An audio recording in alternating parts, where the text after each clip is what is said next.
Alrighty, another weekly update, another hotel, another state, same country though. So big upgrade, frankly, in terms of my mental health to actually not have been flying again. In fact, I can't remember if I mentioned it last week. I know last week I did this, so I was in a garden with birds and things like this. It was very picturesque. I was back on the Gold Coast. I decided to drive to Sydney just because it doesn't mean going through airport security and airplanes and things again. So I worked out I've actually done 45 flights this year, which based on where we are in the year, it must mean more than one a week. Now to be clear, I don't mind flying. I don't have a problem with flying. The bit that I hate is traveling to the airport and then going through the security and then finding a lounge, which is often pretty crappy in most places, to the point where I just end up going, I just sit in a cafe somewhere or something instead. And then waiting and then getting on the plane and getting all your stuff out and all that sort of stuff. Once I'm there, happy days. I'm sitting there and watching movies, people are bringing me drinks, it's fine. But it's the friction of the getting onto the plane and then you get off the other end and it's like reversing the whole thing, except for the security bit. But, the luggage, customs bit, have to deal with that. So, I'm quite happy not flying. And I've decided that as much as possible for the rest of this year, I'm going to drive to events that I have in Australia. So, I drove from the Gold Coast to Sydney a day last week. What day was it? Was it Saturday? No, it was Sunday. I was on Sunday. And it was great. I was in the car the whole way. Obviously, I drove. Listening to my own podcasts. When I say my own podcast, I don't listen to myself, just in case you're wondering, because that would just be super, super weird. The podcast that I decided to listen to. So the difference between sort of flying and driving distances like this in Australia is that if I was to go to the airport, I'd normally try and get there a couple of hours beforehand just to be safe. So add another half hour on. So there's 2.5 hours, an hour and a half in the air. So what are we up to there? There's 3-4 hours. Then you get to the other end, get your bags, stuff like that, hotel. You're basically at 5 hours, door to door, and then of course the check-in and find your room and all that sort of stuff, which I guess you got to do either way. But let's just say door to hotel door. There's 5 hours burned anyway. Now it's about 9 hours worth of driving time when I drive from the Gold Coast to Sydney. So on the one hand, it's 4 hours more. On the other hand, there's just so much less friction and I enjoy it. I like driving, I like my cars. It's a relaxing thing. So that's what I did. I drove here instead. I'm happy with that. So I am in Sydney, and if you're on the video and you can see the picture just behind me, that is Sydney in the picture.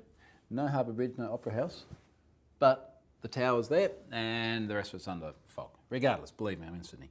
So I have been here at NDC this week, so I did my 2-day Hack Yourself First workshop, Monday, Tuesday, and it was actually the first one I'd done since NDC Oslo in June, July, August, September, like 3 months, wow.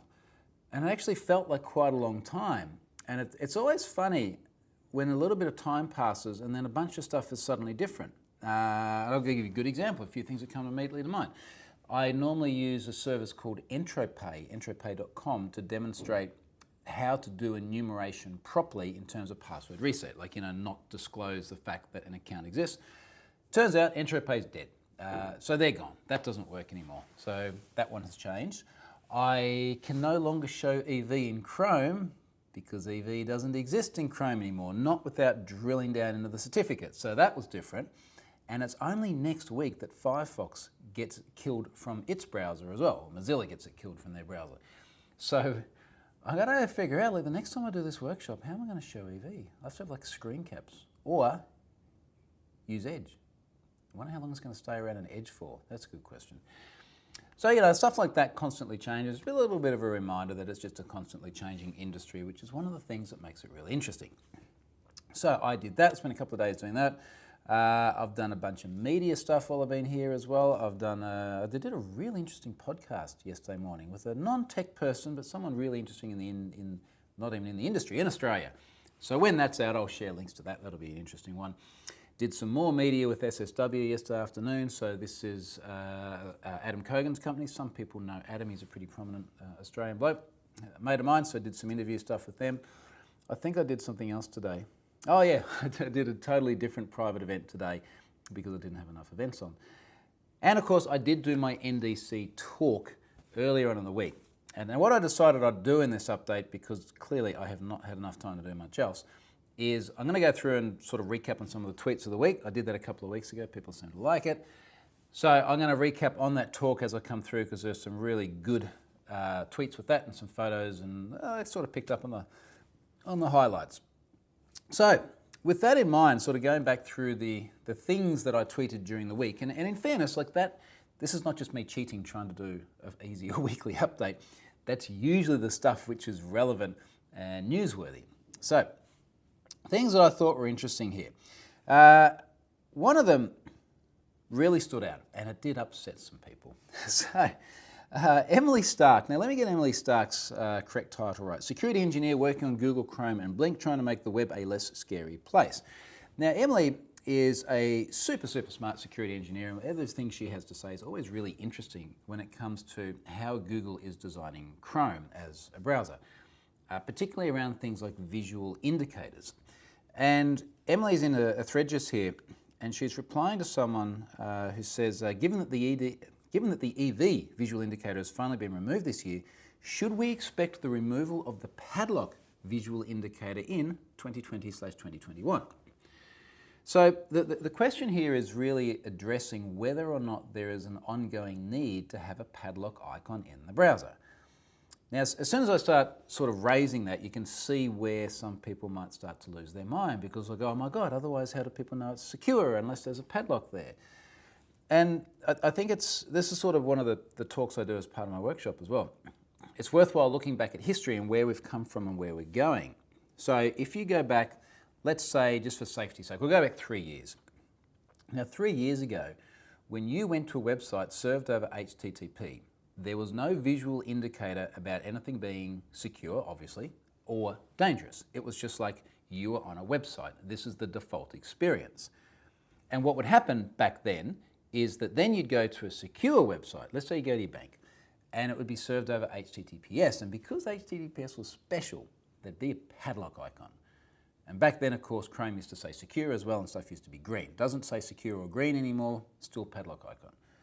So it was almost like you are now on an exceptional experience, a secure experience, so therefore you're going to get an exceptional visual indicator being the padlock. And then what's gradually happened in that space of time is that HTTP has started to be flagged as more actively dangerous. So for example, we went through a phase there where if there was a password input field, and I'm talking about Chrome here, Firefox has sort of done their own thing. If there was a password input field or a credit card input field, then you would get not secure up there next to the padlock.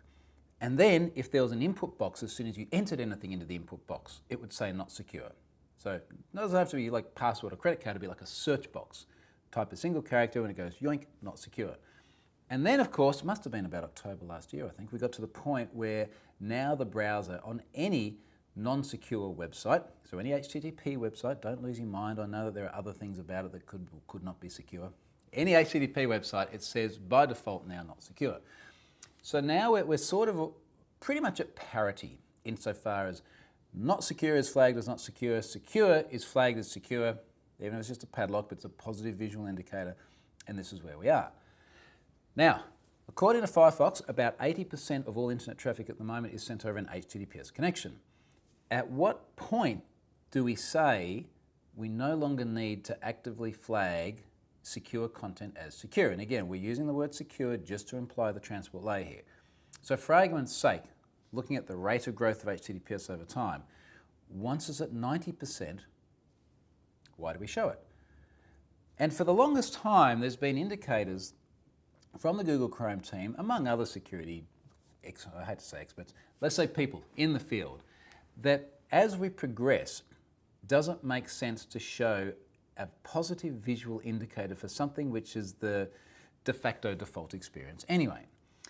So this was the question. Now, personally, I believe that the answer is no, it doesn't make sense to show it anymore, because once we get to the point where just about everything is HTTPS anyway, why are we bothering to show that icon? Let's instead more proactively highlight the dangers of an HTTP connection instead, because people are going to pay a lot more attention to a negative visual indicator. So for example, say not secure with red in it or something like that. People pay more attention to that than a little tiny grey padlock sitting up there which reflects the default experience anyway. Now Emily responds here, she says, we don't have a firm timeline yet, but 2021 seems plausible. we'd likely need to adjust the indicator for HTTP first, experiments are planned for late 2019-2020, to make it more of a warning on mobile, especially where we don't have the not secure text. So if you go to Chrome on, say, iOS, and I believe it's probably the same on Android, HTTP doesn't actively say not secure. Now, mind you, it does say it on Safari, doesn't it? That's curious. And again, the thing to remember here is this is browser vendors doing their own thing, making their own decision, and they're free to do that because it's their frickin' browser. And I'd say a little bit passionate there because it reminds me of all these discussions where someone gets upset about the removal of EV and says browser vendors shouldn't be doing this. Well, they can do it because it's their browser. And incidentally, all of them have decided the same thing, or at least Safari, Chrome, and Firefox have decided the same thing. So I thought that was quite interesting. And I've also said, so I tweeted this and said, yeah, could we see the removal of the padlock icon in Chrome for HTTPS in 2021? With so much of the web going HTTPS, it's an increasingly redundant indicator. More prominently flagging HTTP as dangerous will make more sense in the future. And then people wanted to argue with me about whether it's dangerous or not. Oh, come on, get over it. It's like, this is what's happening. I followed up. Further, it would start to get us away from the ambiguity the padlock creates. Words like secure and trust are too easily misinterpreted. Over time, making HTTPS normal and not worthy of a visual indicator will greatly simplify the UX. So I do agree that the padlock, and especially the word secure, did imply things to people which were not consistent with what they actually meant. Now, we could argue that this is an education problem, we could argue that the UX wasn't good enough, whatever it may be. The point is that once that's gone and normal no longer needs to be flagged, it does take us away from that ambiguity, and then we can all start to argue about what's the right visual indicator for a non-secure connection and should it be called dangerous or not secure, I don't know. That'll be a different argument, but we won't anymore be arguing about the default experience on almost every website in the world. Okay, good. Next. So that was that. What else has been happening here? Pitney Bowes. Pitney Bowes was affected by a malware attack which impacted some systems. Another day on the internet, really, isn't it? Interesting one here. Sean Wright was talking about, there's a ZDNet article here around most SSL certificate misissuance caused by software bugs and rule misinterpretations. And there's actually a quote in here which Sean has called out. It says, 14% of all analysed incidents, CAs intentionally put profits over compliance and industry rules. Ouch, that one stings a bit, doesn't it? Now, Let's Encrypt didn't put profits over it because they don't profit. Some of the other organisations, maybe so. And look, I get it, they're companies, they've got to make money, but yeah, still. What else in here? Someone's very happy about the workshop at NDC. That's lovely. I've shared a link here. Security flaws expose personal data from home loan applications in South Africa. Again, kind of another day on the internet. It seems like South Africa has leaked a whole bunch of information there. It's a bit of a shame.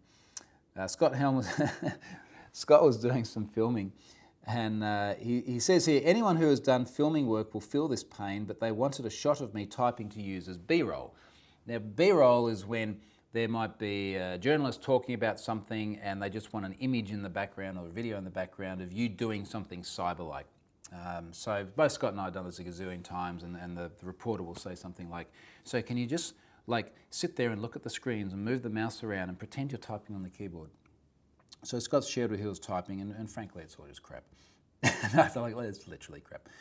Yeah, kind of funny. Interesting one from Ryan Hurst. So Let's Encrypt has now been included into Chrome as a qualified CT log. So Let's Encrypt launched their CT log recently. That's now been rolled into Chrome. So good stuff for those guys. Now, on to my talk. So I've been doing this talk called Hack to the Future. And you know, one thing to clarify with talks, because someone raised this during the week, they saw one of the pictures and said, haven't you done this before?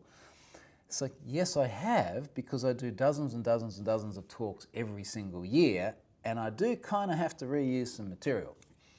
So what I do is I make sure that whenever I do a talk at a conference, I never do the same talk twice. Now, particularly for the NDC events, which I've been doing all over the world for the last 5 years, I make sure that I actually go back and I look at, say, NDC Sydney 2018. What did I do? Make sure that none of that is in NDC Sydney 2019. If, however, someone went and looked at NDC Minneapolis 2019, they're going to see a bunch of content that's the same. That's simply because I just do way too many talks to be able to make everything unique every time, and even as it is, it's a hugely laborious exercise. And keep in mind again, talks like this for conferences like NDC, I don't get paid. You don't get paid for this stuff. Workshops, yes, there's a profit share thing. Talks like this are just because I enjoy doing it and I enjoy supporting the conference. So yes, I'm going to reuse some work because I don't have the time to build everything from scratch every time.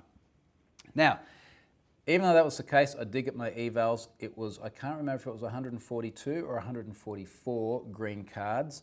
So that they have a carding system. You either get green for, loved it, yellow, meh, red, didn't like it. So let's call it 140 something green, 1 yellow, no red. It's so hard to get a completely 100% clean result, but can't complain with that because it's as close as possible to as perfect as it could be, at least feedback-wise. So anyway, what do I do in the talk? There's a few screen grabs in here. So I have this talk, which I've been calling Hack to the Future, and it's sort of a combination of things I'm seeing with data breaches and also some security controls and features and things which are emerging or are fairly new, particularly for many people in the audience that I'd love to see people using more. So as we go through this, I do give it a little bit of context on Have I Been Pwned. One of the really cool things is, every time I show Have I Been Pwned at like a dev conference like this, and there are, I don't know, like say 300 people in the room, and I sort of go, okay, so who's used Have I Been Pwned before? And just about everyone puts their hand up. And I gotta say, like, it's massively fulfilling for me having created something with literally blood, sweat and tears over this period of time. It was almost blood this morning because I walked into an open door in the dark. Not drunk, let me just clear. Got up in the morning, hadn't turned the lights on. Anyway, it's really fulfilling to actually see people use your thing. And that's, every time I see all those hands go up, that's amazing. I gave out a heap of stickers yesterday as well, and I don't know, I get pleasure out of that. So anyway, I talked about Have I Been Pwned. I'll talk a little bit about the places that Have I Been Pwned has taken me. And I got a shot of Congress in here, where I ended up in Congress bang on 2 years ago now, actually. And I'll talk about how weird it got. And there's a screen cap in here of a Shutterstock stock photo, which you can buy, which is just a photo of my socks. Now, very coincidentally, I literally have the same socks on today. They're the for those about to code, we salute you socks, quarterly provided by Sophos. So that's kind of how weird stuff gets. Somehow, like, I started this project in my spare time, which I thought a few of my mates would use, and then I'm in Congress with people taking photos of my socks.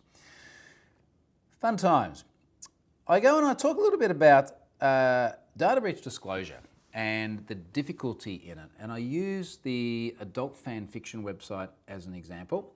And that was an interesting experience. Probably the best way to understand that is go to troyhunt.com/recorded-talks and find one of my recent NDC talks from this year, and you'll see me actually explain the whole thing.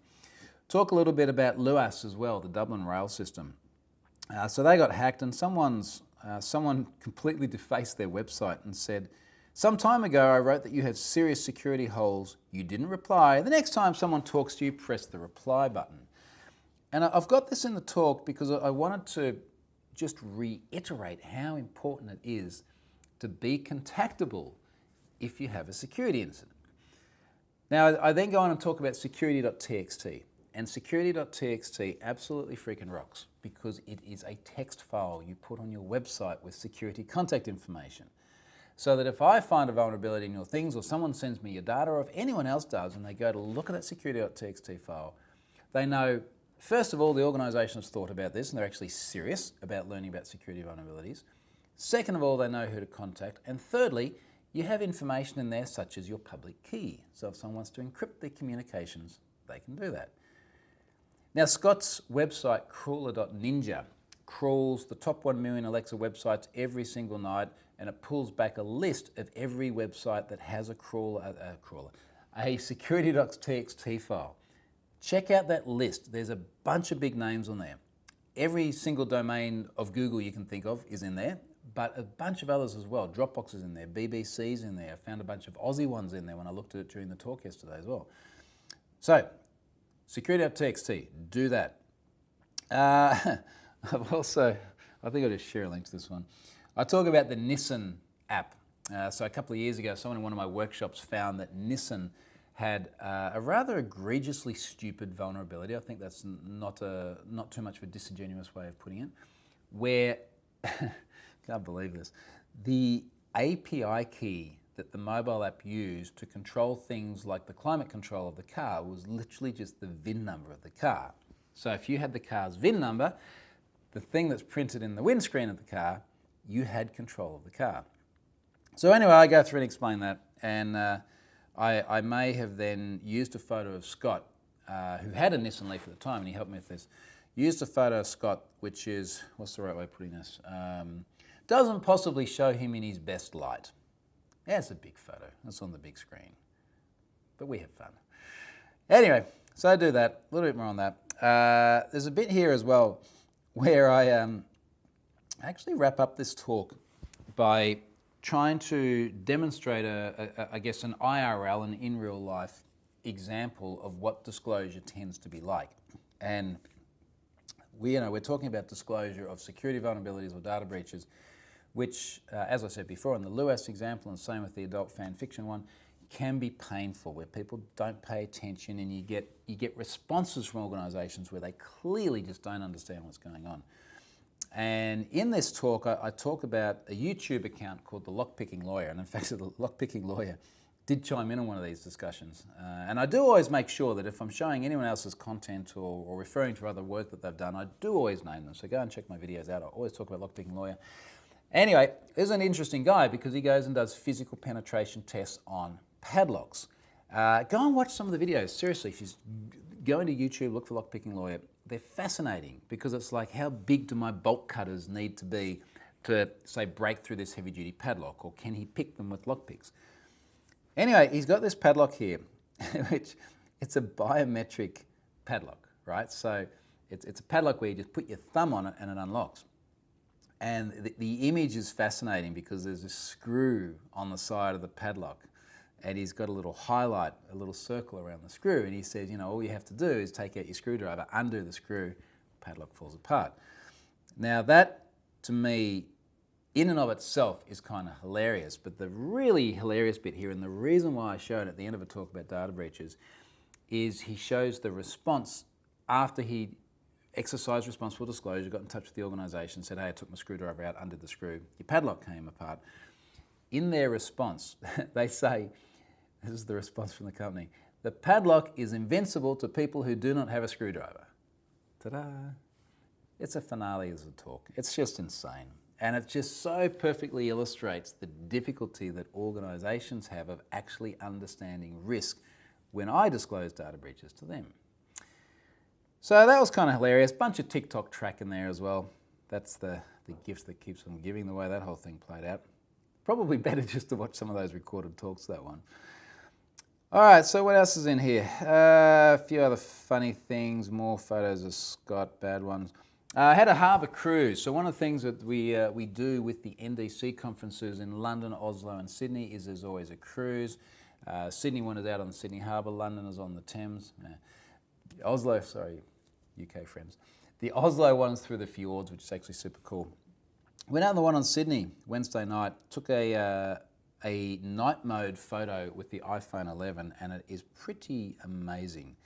Now, at the moment there are 636 likes on this, which is a lot for me. A lot of people seem to love it, and then of course a lot of people chime in and they go, oh, Android's had this for years, or you should go and see the new Pixel. It's going to... I'm happy with my phone. Be happy that I'm happy. I like the pictures. So look, that's pretty much it for this week. The only other thing I see as I scroll up through my Twitter is that my pinned tweet is still about Project Svalbard, which is the sale of Have I Been Pwned. That is still ongoing. It is extremely laborious in terms of effort and many other things at the moment as well. I would love to talk more about it. I have to wait until the right time. I have in my mind already some really, really interesting talks that I'd like to do for conferences about building something like Have I Been Pwned and taking it to where it is today, and some of the things I've learned along the way, because it has been an absolutely amazing ride this year in both highs, lows, and things that most people watching this would not be aware of, or quite understandably would not understand at the moment. So I hope in the future that there's a talk that comes out of that, and that it's an ultimately positive talk about the outcome. But I will just say for the moment that it is still happening, still forging ahead, still going to plan, but it is really starting to take its toll after this long. So if I'm a little bit quieter online or trying to just have a little bit more downtime, it's possibly because of that. That said, I'm still forging ahead with other things, including blog sponsorship. This week it's Varonis again. Now, I've had a long relationship with Varonis. I've created a bunch of courses for Varonis, which are freely available. If you look for my name, you'll find stuff on insider threats, ransomware, web security 101. This week they're talking about a course which is not mine, but it's still a free course, and it's about the 7 hidden Office 365 security settings you can unlock with PowerShell. So massive thanks for Varonis for still being there on my blog. They've been a long-time sponsor on many different occasions. And honestly, they're a great bunch of people. I often see them at conferences around the world. I've done a bunch of talks to them in the past too. So please go and check out their free course and let them know that you appreciate what they do for me. So thank you very much for watching this. Next week, I will be back on the Gold Coast, driving to the Gold Coast, and I will come from some very picturesque scene again. I'll see if I can actually get some kangaroos in it this time, just for fun. Thanks very much for watching.